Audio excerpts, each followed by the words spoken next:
Bonjour les crafteuses, bonjour les crafteurs, c'est Léa et je vais vous présenter un onglet qui est apparu sur Craft et qui est la base de données. Hop, juste ici.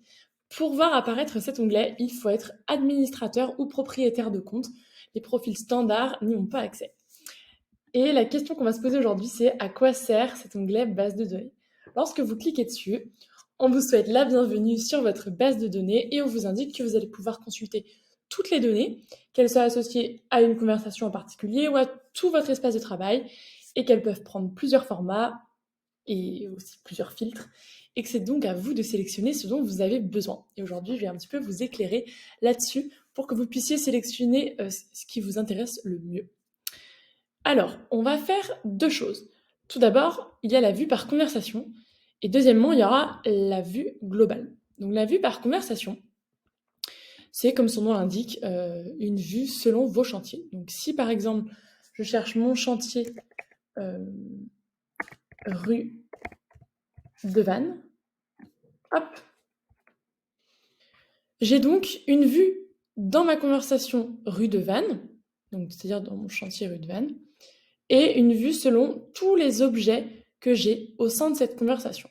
Donc les objets, pour ceux qui ne connaissent pas encore, initialement vous avez tâches et aléas qui sont entrés par défaut sur Craft. Et ici on voit que j'en ai rajouté, j'ai les journaux de chantier, les rapports Enedis, les Kiséoforms, hop, le marquage piquetage, etc. J'ai ajouté plein d'autres objets.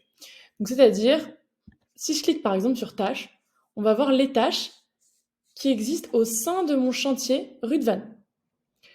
Pareil, si je clique sur les aléas, quels sont les aléas que j'ai entrés sur ce chantier en particulier? Donc ça, c'est la vue par conversation. Et si donc je prends cette fois-ci la vue globale, c'est-à-dire la vue seulement selon un objet, donc là par exemple on va prendre l'objet tâche, là c'est toutes les tâches qui ont été créées sur mon espace de travail, c'est-à-dire sur tout mon espace craft. Donc ça peut être des tâches créées par les collègues, c'est pas forcément des tâches que j'ai créées moi, c'est vraiment tout l'espace de travail. Et là, ce qui va nous intéresser, c'est d'ajouter des filtres, puisque à quoi ça va vous servir? Tout simplement à venir soit regarder où vous en êtes rendu, regarder ce qui a pu être fait, ce qui vous reste à faire, ou à en extraire un export Excel. Donc pour ça, il faut filtrer. Et donc pour filtrer, on clique bien sûr sur filtrer et on vient ajouter des filtres. On peut en ajouter plusieurs. Donc là, je vais en mettre un premier qui est où le responsable de la tâche est, et on va choisir moi-même, donc Léa, puisque je cherche à voir quelles sont les tâches que j'ai à faire ou que j'ai déjà fait. Donc je vais appuyer sur filtrer. Hop, là on voit, voilà toutes les tâches qui m'ont été attribuées, c'est-à-dire on a choisi Léa comme responsable, et j'aimerais voir en fait les tâches qui me restent à faire, c'est-à-dire pas les tâches qui sont déjà faites, comme celle-ci qui a déjà été validée, j'aimerais simplement voir celles qui me restent à faire. Donc, je vais réappuyer sur filtrer, et je vais ajouter un second filtre, hop, ça me met bien et où le statut de la tâche est non validé, comme ici. Ici, ce sera validé, ici, non validé. Je n'oublie pas de rappuyer sur filtrer, et hop, là, on voit toutes les tâches qui me sont attribuées et que je n'ai pas encore validées sur tout mon espace craft. Donc voilà à quoi sert un filtre.